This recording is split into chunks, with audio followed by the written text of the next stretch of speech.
Hello, dear teachers and students. Hello, Mr. Bruri.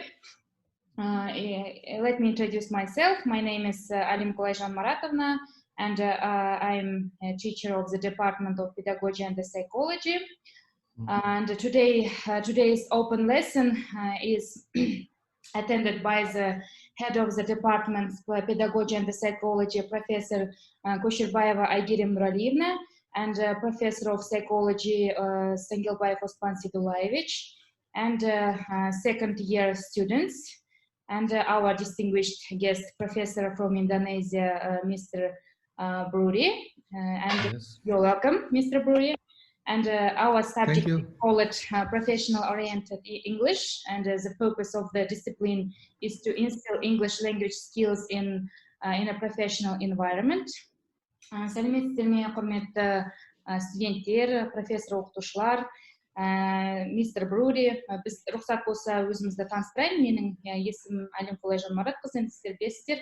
Бүгін біздің ашық сабағымызға кафедрамыздың меңгерушісі профессор Кошербаева Aigerim N, және де біздің профессорымыз Sangilbayev Ospan S, және қадірлі қонағымыз Индонезия университетінің профессоры мистер Брури мырза қатысып отыр, құрметті студенттер. And today's open lesson is conducted by the teacher of the department, Kassymova Gulzhaina K.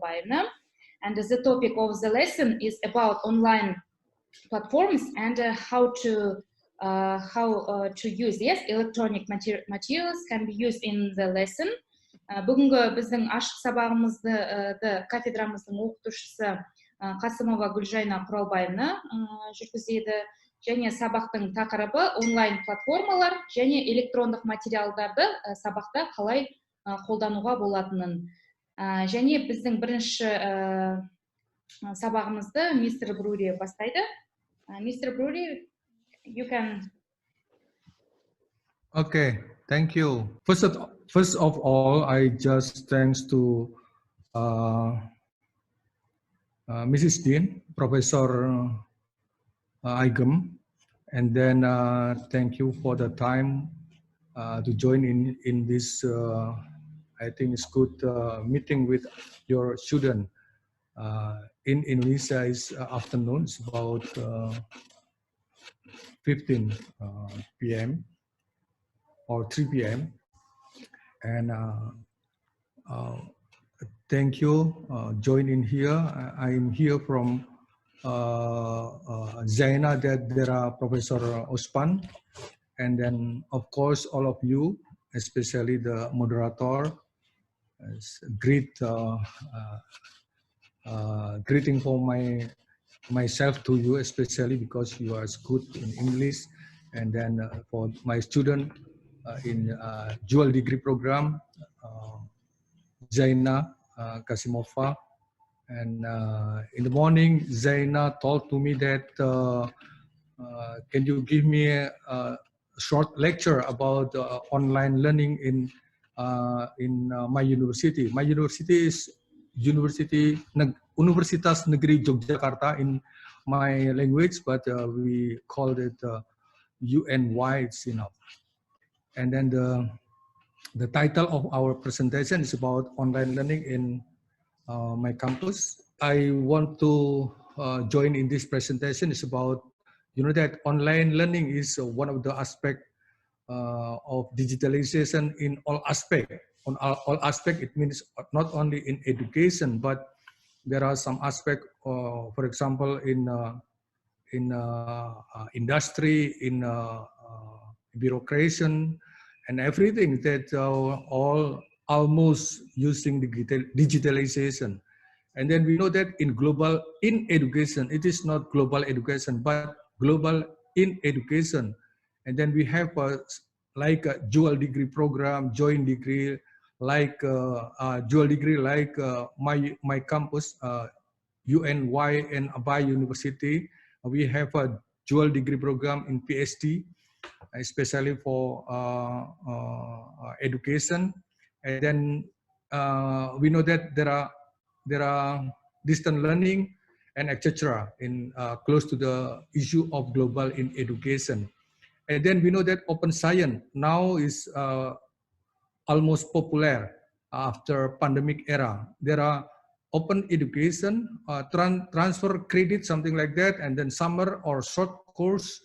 And in my country, we have a new program about the open science, like the student can choose the subject of that they want to get, but it's not in themselves university, but they can get in other university, especially in Indonesia, or maybe if they have a connection with the other university in abroad, and then they can make a proposal, and then they can take one or two subject in abroad university. And then the fourth is about the development of program in media digital. We know that this is the time that the education will connect direct to the activities in the field work. So how to train, how to teach the student in a campus and close to the world work. So in this era, it's possible if the student come to the campus, because the issue, or not issue, but there are pandemic COVID-19. It's dangerous if we open the campus, and then there are some students come to campus, and then we conduct the face-to-face in case of teaching and learning. It's possible. So now we try to, now it means the lecture try to start to make a media, but like realistic, is we usually call is augmented reality, or in a era of digitalization. And then of course now we have in condition with a pandemic era, and then there aren't students in campus, something like that. And then our government through the Ministry of Education give all of the activities in academic. For example, in ECA, early child education, and in basic education, in high senior education, and then in junior high education, and then in high education, like all of you, and a lecturer. They will give the quota of internet free. And then, for example, in early childhood education, the student will get will get 5 gigabyte for the general quota. It means like general quota. It means like they can use the quota to access the internet for social media, something like that, on maybe for WhatsApps or others. But for learning quota, for example, in early childhood education, they will get 15 gigabyte, especially for learning with Zoom platform or others. Usually, it's activities, teaching and learning in that quota. So the total quota for early childhood education is about 20 gigabyte. For the teachers, 42 gigabyte, and then for the basic education it's about 35 gigabyte, and the teacher 42 gigabyte, and then for the junior high school is about 35 gigabyte, and for the teacher of junior high school and the teacher for senior high school, they will get 42 gigabyte. And especially for the student like you, is in a high education, will get 50 gigabyte, and then for the lecture in a high education will get 50 gigabyte.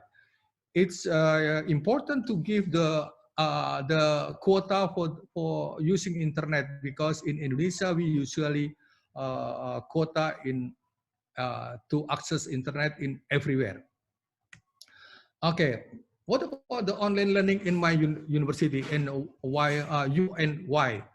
Usually we use synchronized and asynchronous, and then we use the blended and hybrid learning, and then we use the LMS, learning management system. We have a Be Smart U and Y. It's special for my campus, and then we can open that, and then after that, if it's not enough using the LMS, we will use the Zoom platform, Google Meet, Team, WhatsApp, until email.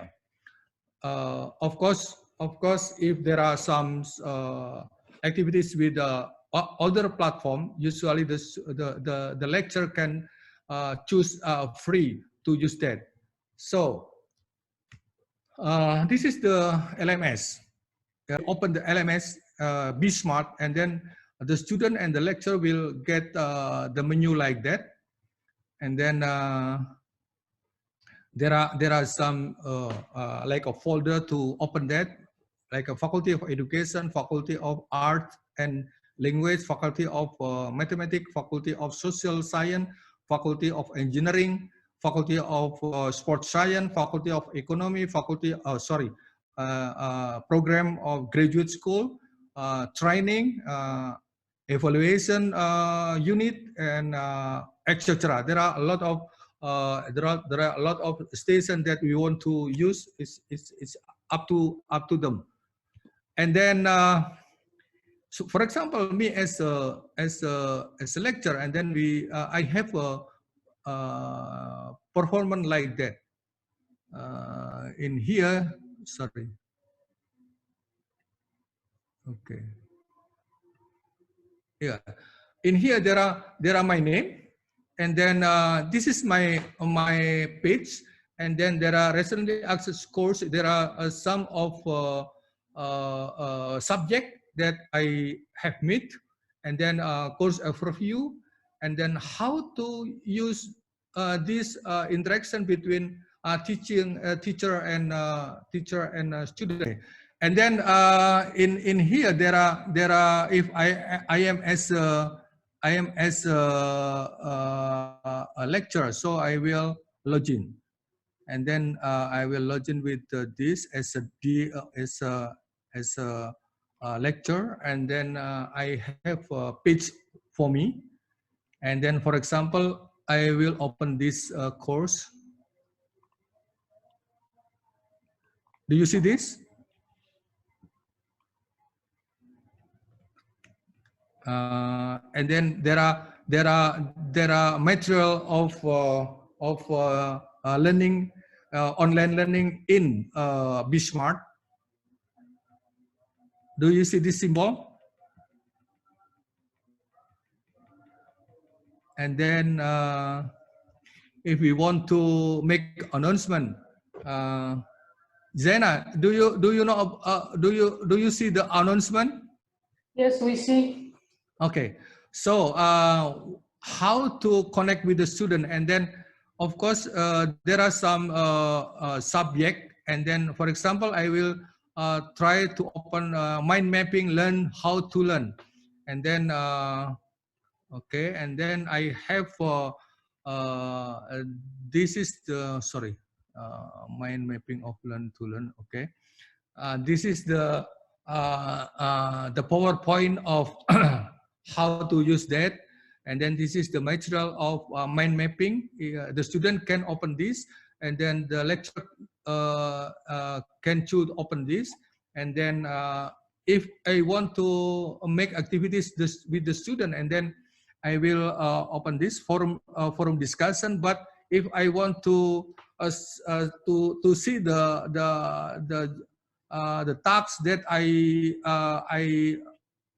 I give to them, to the student, and then I will open this. And then there are some information about grading. Grading, it means how to make, how to assess their tasks, and then the student will input the tasks in this LMS, and then there are information about participants. It means students. There are 55 students and etc. And then we will make a grade each student. This is how to open this, and then we can chat in a grade. There aren't chat, but only make a comment from the lecture to the student. And then if we want to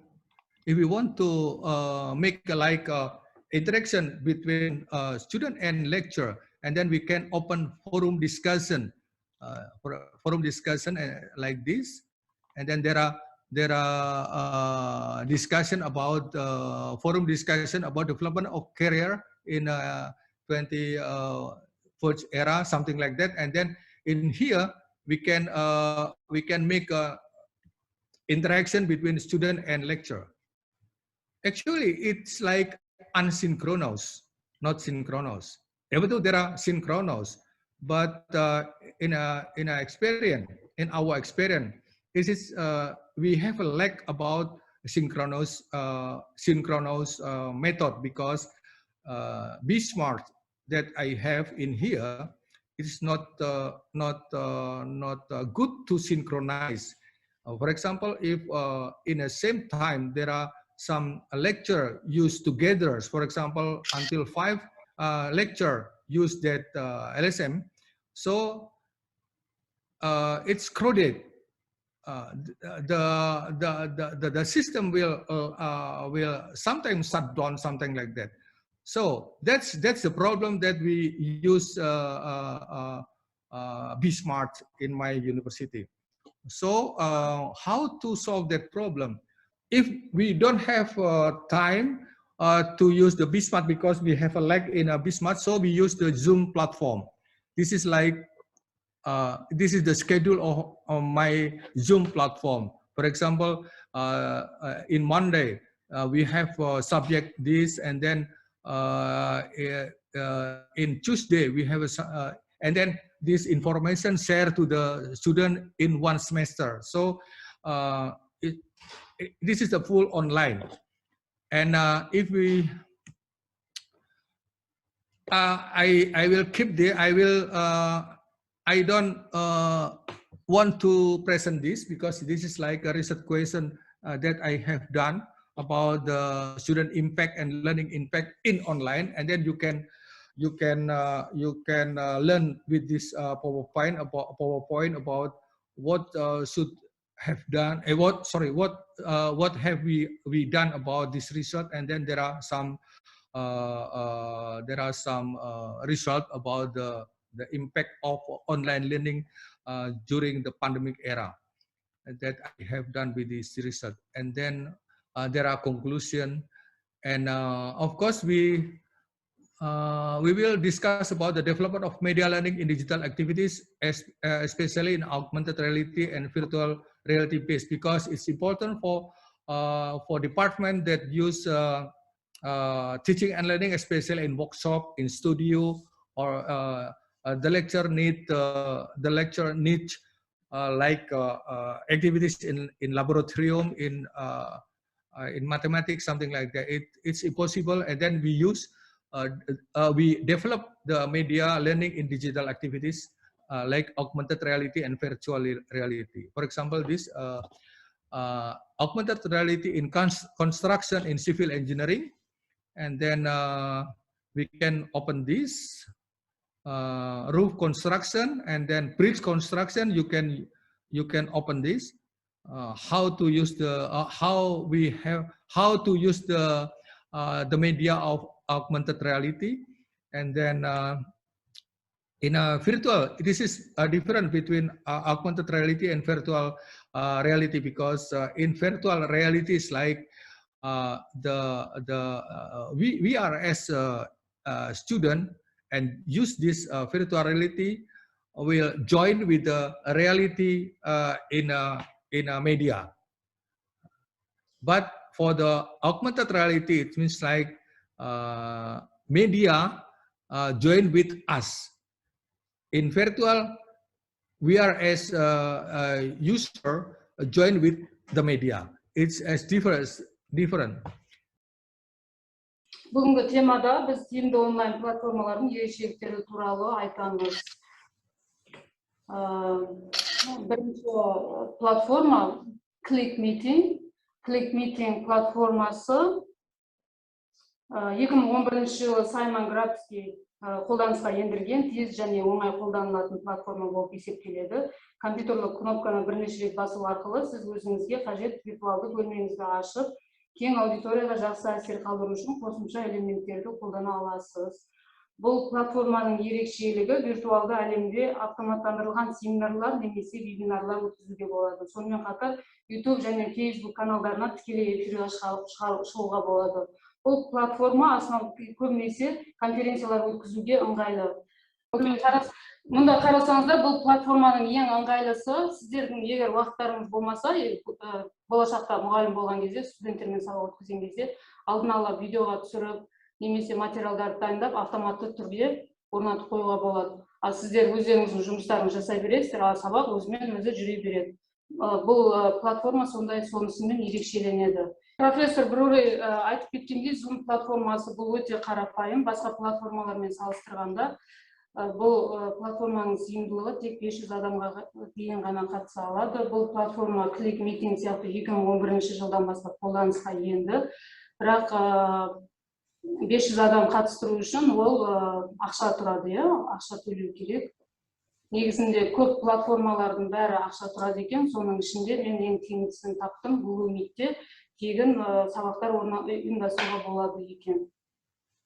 Google Meet платформасы бойынша сіздер әртүрлі сауалнамалар жүргізуге болады. Қазір мен сіздерге ашып көрсетемін. Қажетті адамдардан сұрақтың жауабын алғаннан кейін анализді осылай қарап отыруға болады. Кім қаншалықты дұрыс жауап берді, немесе қанша пайызға дұрыс жауап берді. Келесі сұрақ тест қарайтын болсақ, бұл да алдын ала жасалған тест. Студенттер 15 студенттер жауап бергенін көріп отырсыздар. Мұнда сабақ өту барысында, егер студенттермен сіз қарым-қатынасқа, кері байланысқа түсу үшін әртүрлі шаблондар берілген, мұнда соның негізінде тест өздеріңіздің сабақ өткенге байланысты фидбек, кері байланыс алуға сондай ыңғайлы нәрселерді қолдануға болады. Сонымен бірге бұл Google Meet'та электронды тақта болады, Қазір тақтаны ашып көрсетемін. Тақтаны сабақ барысында семинарлар кезінде қолдануға сондай тиімді. Сіздерге тақта көрініп тұр ма? Электронды тақта, егер ручка өшіретін нәрсе, мен ручканы алып, жазып, егер қателесіп кетсем, оны керісінше өшіруге де болады. Сонымен бірге, егер сіздерге әртүрлі цветті қолданатын болсаңыздар, стикерлер бар, оның цветін бұлай өзгертіп, мына жерге қалай жазуларыңыз келіп, жаза бересіздер. Сосын мысалы жазғаннан кейін оны сохранить етсеңіздер, ол елдің бәріне, сіздердің алдарыңызда отырған студенттердің бәріне көрінеді материал.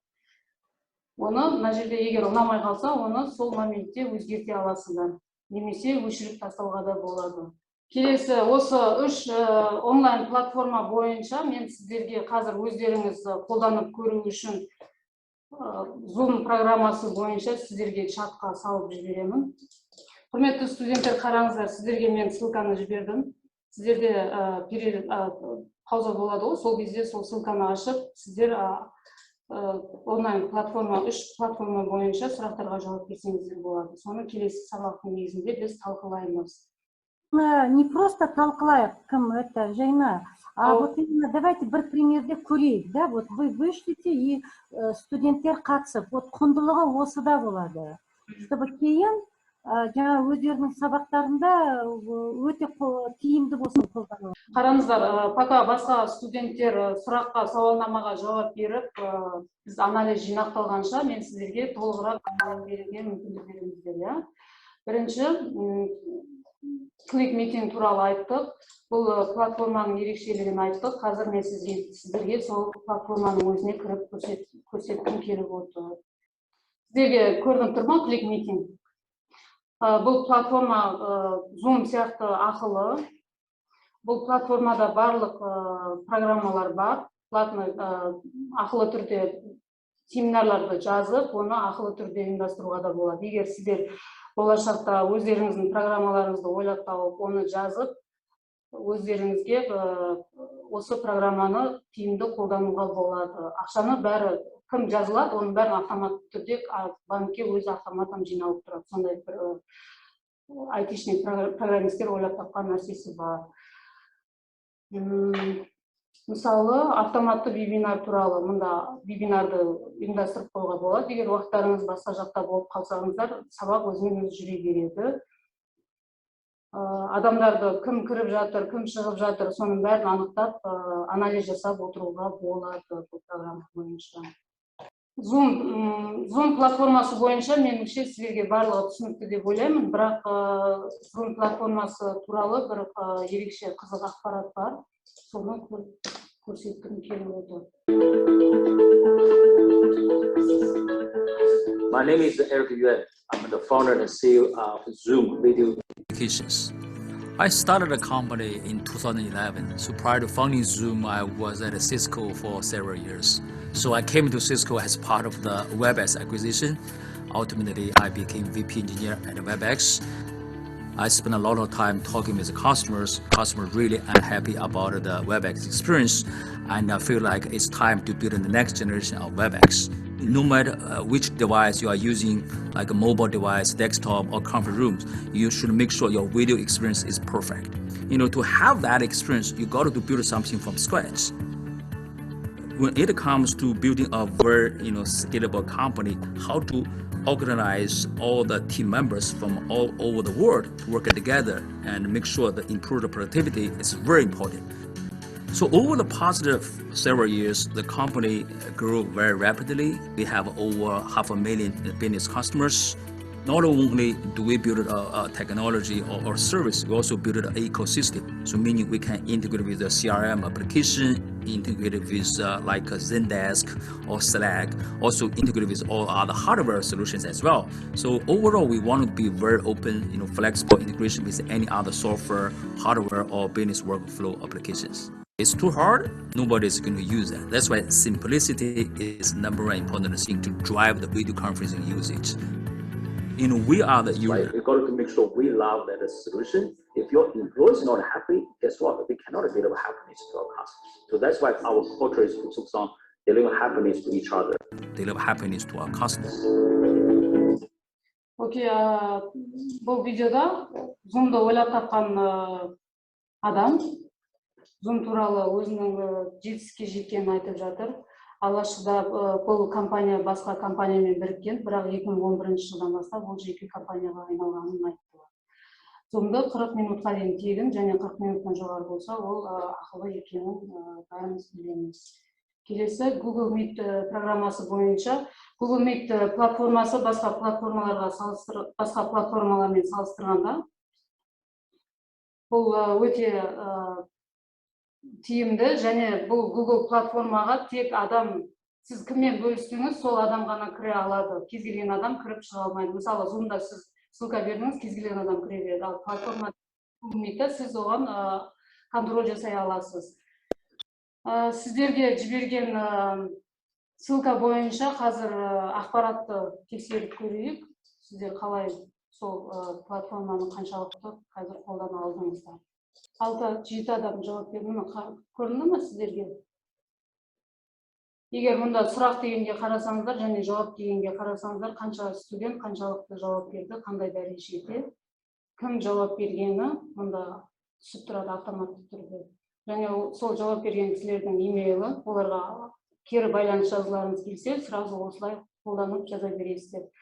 Мына жерде клик митинг, мысалы, сұраққа қаншалықты жауап берді, 71% студенттер дұрыс жауап бергенін көрсетіп анықтап тұр система.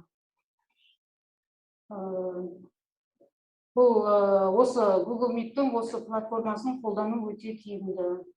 Гүлжайна Қалбековна, менде мынандай сұрақ бар. Мысалы, мына Google Meet-та мынандай не бар ма? Семинар уақытын өткізгенде Вот, допустим, егер біз деген топтарды бір командаға бөліп, да, мысалы, студенттерді бір топтарға бөліп, олар өздері әр топ өзінің жұмысын жасап, сонымен қайттан келіп, өзінің бір мынандай классрум сияқты нелері бар ма екен? Google Meet'та сол сіз айтқан барлық ерекшеліктер бар. Егер құрметті студенттер Google Meet'ті қолдану үшін сіздердің барлықтарыңызда Gmail'дан имейл болу керек. Тіркелу керек сіздер. Біріншіден. Екіншіден, тіркелгеннен кейін ол сізде осылай көрінеді платформа. Сол платформаның оң жағын, терезесінің оң жағын мынандай кнопкалар тұр ғой, осыны бассаңыздар, мына жерде барлық функциялары көрсетілген. Мысалы Google Meet, біздің айтып жатқанымыз. Бұл класс деп Aigerim N айтып жатқаны осы жерге кіріп, біз сабақ жасай аламыз. Таблицалар, презентация, бәрін қолдануға болады. Алдында сіздерге электронный тақта жібердім ғой, ол тақта мынау арқылы да тақтаға осы функцияны қолдану арқылы кіресіздер.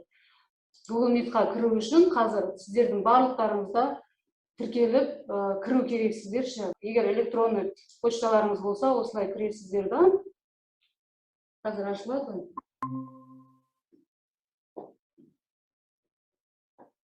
Мына жерге сабақ өту барысында кімді қосыларыңыз келеді, соны қосып, шақыру жасап, Zoom'дағы сияқты, тура Zoom'дағы сияқты, солай жасауға болады негізінде. Ол Google Meet'ті біздің Қазақстанда широко пайдаланады, өте жақсы. Ол прям көп адам үйренді Google Meet'ті. Zoom'ды да көп адам пайдаланады.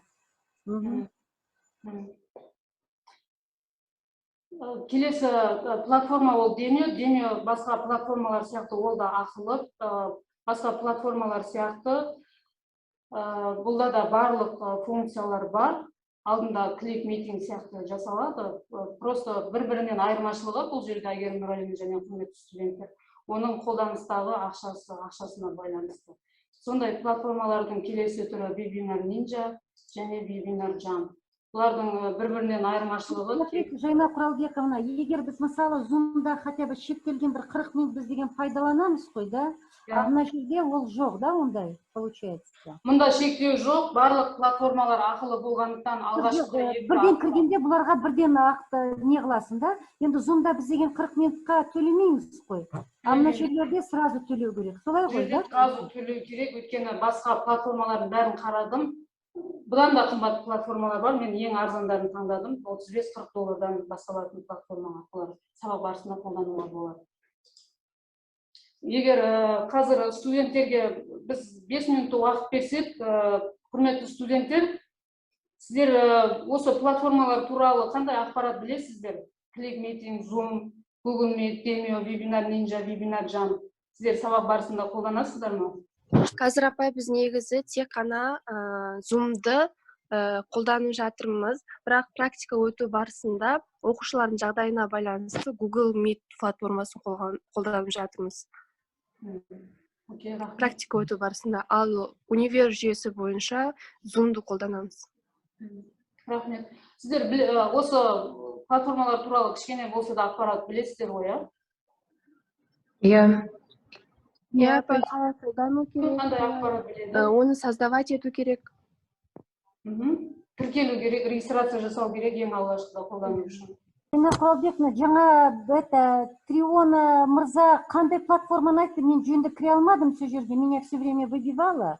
Олар, например, Индонезияда қандай платформа в основном қолданады екен? Zoom'ды естіп қалдым мен. Zoom деп айтты, содан кейін Google Meet'ті да ол, по-моему, айтты. Айтуы бойынша 5 март программасын қолданады. Оларда еще арнайы өздерінің Индонезияда жасаған коды деген программа бар. Ол программада студенттерге тегін интернет берілетіндігін айтты. Оны министерство толық төлеген. Әрбір студентке 5 гигабайттан сабақ өту үшін ана интернетті тегін орнатып берген екен министерство. Білім және ғылым министерствосы. Хорошо, да? How to use learning materials to development. Так, это ваш, да, материал, я так понимаю, да? Бүгінгі теманың жалғасы ретінде осы электрондық материалдарды студенттердің танымдық құзыретін дамыту үшін біз қалай қолдана аламыз деген ақпаратқа кішкене тоқталсақ. Қазіргі таңда осы пандемияға байланысты және де басқа да факторларға байланысты біз электрондық формаларда сабақты өтіп жатырмыз. Алайда цифрлық технологиялар алға дамып, білім саласы да бірге өзгеріп жатқанын біз байқадық. Оқу ортасындағы технологияның артықшылығын дұрыс пайдалануымыз керек. Цифрлық дәуірде біз үш нәрсеге көңіл бөлуіміз керек. Ол бірінші аралас оқыту, екінші даралау білімі және қоғамдастық. Аралас оқыту дегеніміз ол офлайн және онлайн программаларды бірге үйлестіріп оқытуымыз керек. Дарала білім беру бұл өзін дамыту үшін тәуелсіз тұрудан білім алу, студенттер үшін тәуелсіз тұрудан өздерінше жеке білім алу дегенді білдіреді. Яғни студенттердің өзінің алған білімдері, осы кезге дейін жинақтаған білімдері негізгі рөл атқарады. Үшінші ол қоғамдастық. Қоғамдастық біз қазір жасанды интеллектпен сабақ өту барысында адам бір әлеуметтік қоғамның бір бөлігі болғандықтан қарым-қатынас негізгі рөл атқарады. Сондықтан адамдар электронды формада жұмыс істегендіктен олар қарым-қатынасты сақтау керек. Бұл осы мәселе туралы мен сіздерге қазір кішкенеден кейін қалай электрондық формада және жасанды интеллектпен жұмыс істеу керектігін, қарым-қатынасқа қалай түсу керектігін көрсетемін. Келесі слайд. Бұл слайдта мен YouTube каналындағы білім беру бағдарламаларындағы видеоларды қалай сабақта қолдану керек деген, қалай қолдана аламыз, соны көрсеткім келіп отыр. Қазір бұл қысқаша история 4 минутқа созылады. Біз аяғына дейін көріп алсақ, сіздерге сосын ары қарай обсуждение жасағанға, сабақты талқылауға ыңғайлы болады. Қазір көріп алайық. Сіздерге дауыс естіледі ме? Естіліп тұр. Окей, рахмет. Бұл видеоның бейнетаспаның аты студенттердің оқу стилін қалай шешуге болады. Яғни көп студенттер 4 тұлғаға бөлінеді. Оларға сабақ берген кезде мұғалім ол 4 тұлғаның барлық оқыту стильдерін ескеру керек. Егер ескермеген жағдайда қандай нәтижеге қол жеткізеді, соны қазір біз бақылап отырайық.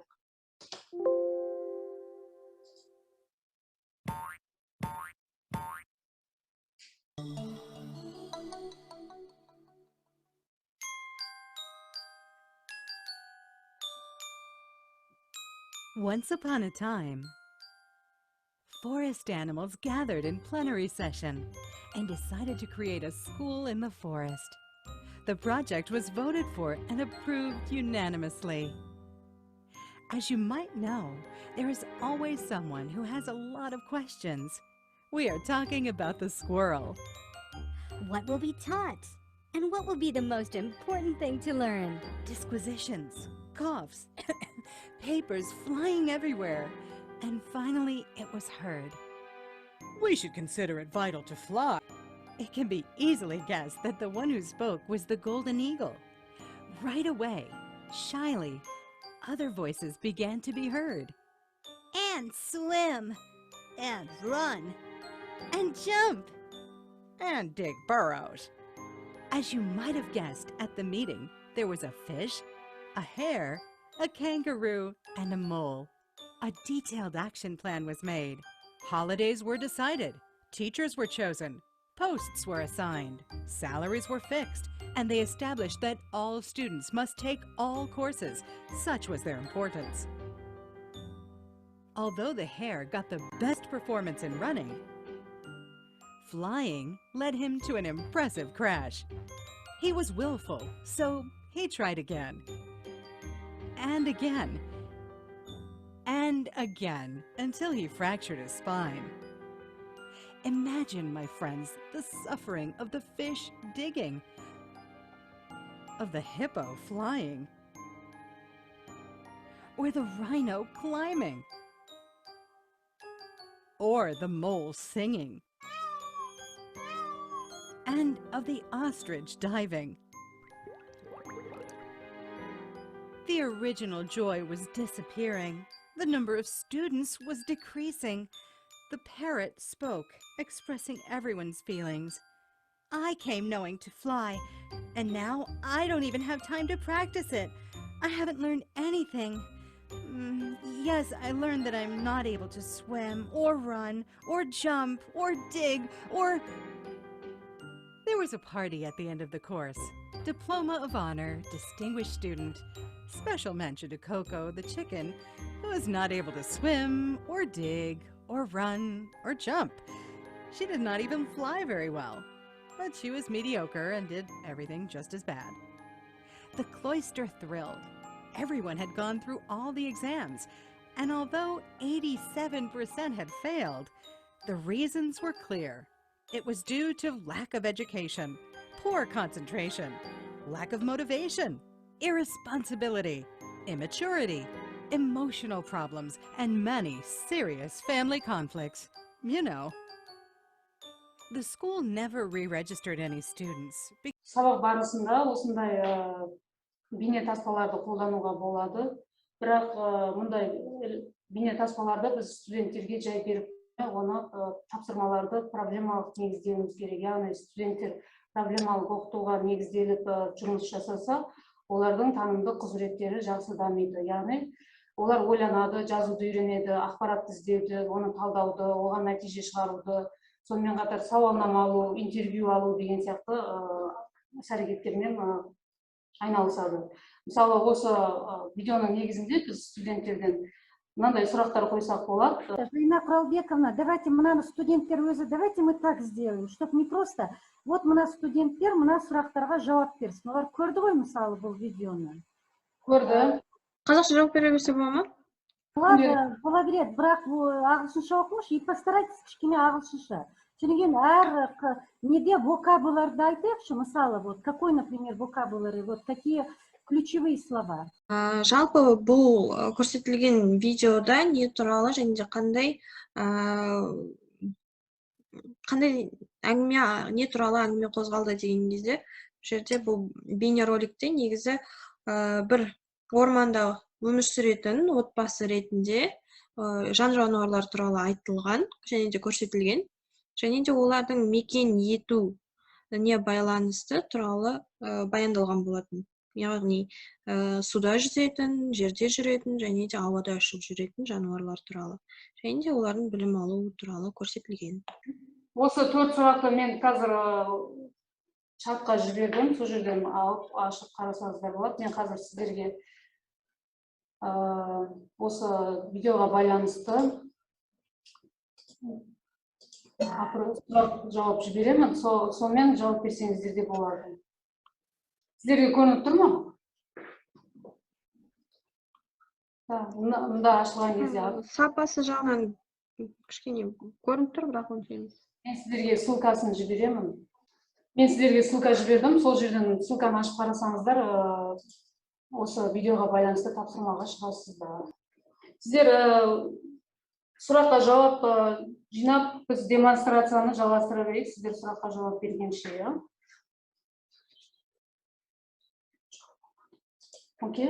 Келесі слайд бойынша біз электронды оқыту негізінде студенттердің танымдық құзыреттілігін дамыту үшін проблемалық оқытудың сапалы зерттеу схемасын ұсынып отырмыз. Бұл схема 4 кезеңнен тұрады: дайындық кезеңі, мәліметтерді жинау, жеке тұлғаны дамыту және білімді пайдалану. Бұл зерттеу схемасы бойынша студенттер физикалық тұрғыдан белсенді болуы қажет. Студенттер, яғни физикалық тұрғыдан деген ол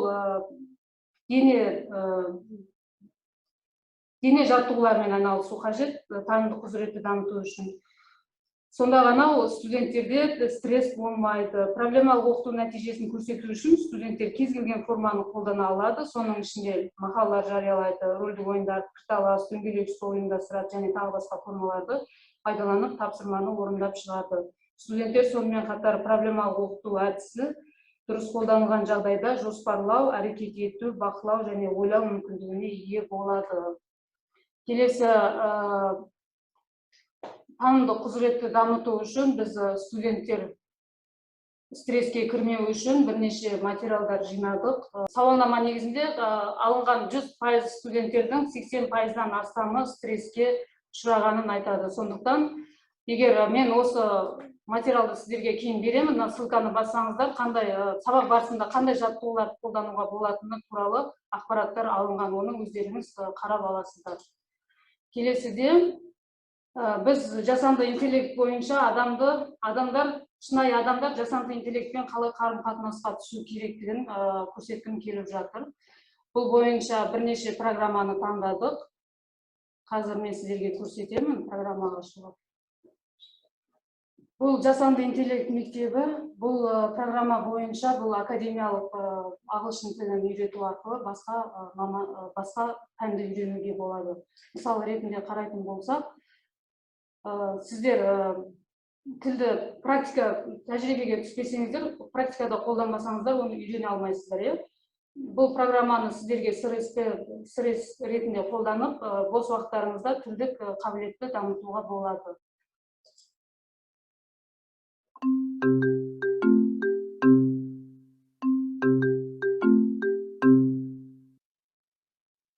Окей, қарасаңыздар, мұнда транскрипт, егер сіздер түсінбей қалсаңыз, мұнда транскрипт ашуға болады, және программаның өзінде бізде әртүрлі мақсаттарды енгізуімізге болады, не істеуіміз керек осы жасанды интеллект бағдарламасымен жұмыс жасаған кезде. Мұнда бізге бағыт береді. Мысалы, say hello дейді, амандас дейді. Амандасу үшін мұнда микрофонды мен жазылға басам. Hello, Lily.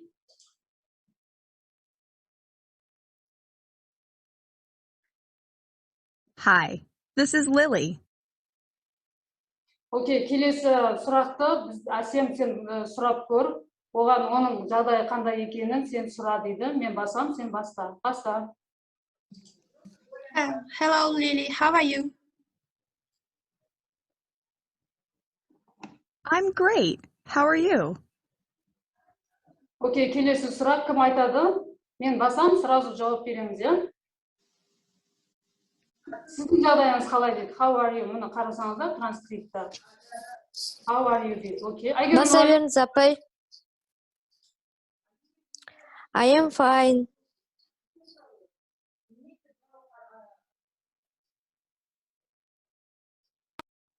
I'm fine. I've got my questions ready for you. Can I start? Окей. Сұрақ қойсам бола ма дейді, я? Кім айтады, келесіге кім жауап береді? Bastım. Sure. Yes. Great. Do you have a job? Okay, cevap veremiz. Yes, I do. Now we are studying. What is your job? Okay, ne istiyorsun dedi, cevap veremiz. I'm teach. We are studying. That sounds like a cool job. Let's see. What's my next question? Okay, do you live with your family? Окей, қарасаңыздар, мұнда жасанды интеллект бойынша коммуникацияға түсу керектігін байқаған шығарсыздар, я? Мұнда ешқандай қиналудың қажеті жоқ. Әр студент өзінің несіне қарай, білім деңгейіне қарай, мұнда программаларды таңдап өзінің деңгейін жоғарылатып алуға болады. Бұл программа негізінде академиялық тілді дағдыларды дамытуға арналған программа. Егер сіздер педагог, психолог ретінде қолданамыз десеңіздер, бұл программаны болашақта ойлап ары қарай дамытуға мүмкіндік бар. Оны мен сіздерге, егер қызықсаңыздар, кейін айтып беремін. Келесі электронды программа академиялық тұрғыдан тілді дамыту және танымдық қабілеттерді дамытуға арналған Voice of America деген программа. Бұл программа тегін ұсынылады. Бұл әр студенттің уровені көрсетілген, мұнда beginning, intermediate, advanced. Beginningға бастасаңыздар, мұнда бір уровень 58 аптадан тұрады. 58 аптаның ішінде сіздер бірінші, екінші, біздің айтуымызша pre-intermediate уровень алып шығуға болады. Мысалы, каждый сабақты басқан кезде, әр сабақты басқан кезде, мұнда осындай қысқаша бейне материалдар беріледі.